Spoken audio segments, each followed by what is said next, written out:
چطورید؟ خیلی خوش اومدید به این ویدیو. امروز با هم دیگه اومدیم که ماینکرافت رو تقریبا میشه گفت تبدیل بکنیم به کال آف دیوتی. برای این کار ما یه سری وسایل نیاز داریم که داخل این چست همونطور داریم میبینید داخل این چست نیاز داریم. ببینیم داخلش چیه.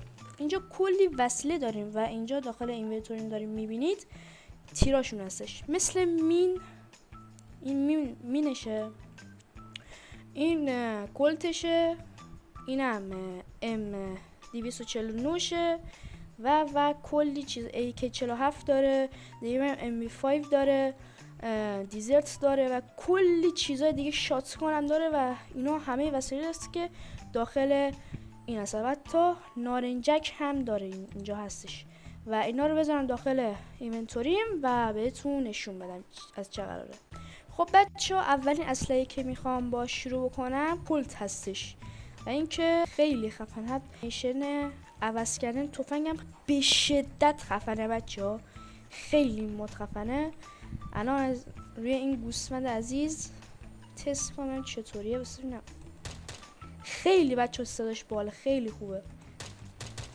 بخواب ببینید دیگه، پشمام، خیلی خفنه بچه ها، خیلی خفنه. ببینید تیر عوض کردنش هم اینطوری، ببینید چقدر خفنه، خیلی باحاله بچه ها، به شدت باحاله، خیلی خفنه. بخواب نه اینم رگبارشه دیگه، پشمام. اینم ایکیشه، 47. اینم M4. نشونه چند بچه ها اینطوریه، خیلی خفنه.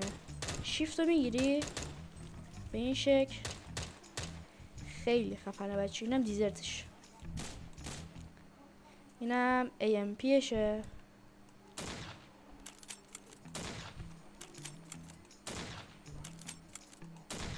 پشمام، خیلی خفنه این مود. بچه داخل ویدیو هم یک سری چالش ها داریم، مثلا با 40 تا زامبی یه معوضه هستین، 40 تا زامبی رو باید بکشیم با این اسلحه. خیلی باحاله، حتما این ویدیو رو تا آخر ببینید، خیلی خفنه. بریم یه ویلیج هم پیدا کنیم اونجا هم تست بکنیم. خب بچه‌ها، ما اومدیم یه ویلیج اینجا پیدا کردیم و میخوام اولین آیرون گولم رو بذار بکشم. با MB5 کشتمش، خیلی باحاله بچه شاتگانش هم خیلی باحاله. میبینید پس اینو گوش بدید، خیلی خفنه بچه. حتی پوکش هم اینجا میپره، ببینید کجا افت. اینا میبینید اینجا، اینا خیلی خفنه. گوربه وایسا، گوربه، مینی گوربه. خب دیگه انقدر ریزه میدستا، حالا خشاوز کردنشو، خیلی خفنه بچه ها. این هم یکی 12 است.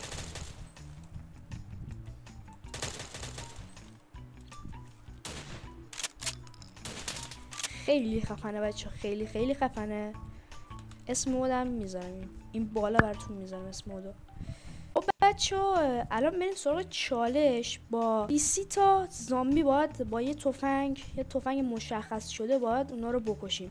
بریم سراغ چالش، لیتس گو دوستان. بریم برای چالشمون. اینجا پشت اینجا زامبی هستش، همونطور داریم میبینید. الان آماده باشن که میام منو جر بدن. یا خدا بمیر، جان مادر بمیر. بمیر، تو رو خدا بمیر. حاجی مین گذاشتم خودم ترکیدم. من دیگه کیم حاجی؟ مین گذاشتم چجوری هم ترکید حاجی، پشمام، چطوری هم ترکید. خب بچه ها، امیدوارم که از این ویدیو خیلی لذت برده باشی. شارژ گوشیم هم داره تموم میشه. امیدوارم که از این ویدیو خیلی لذت برده باشید و اینکه لایک و سابسکرایب یادتون نره، وگرنه اگه سابسکرایب نکنی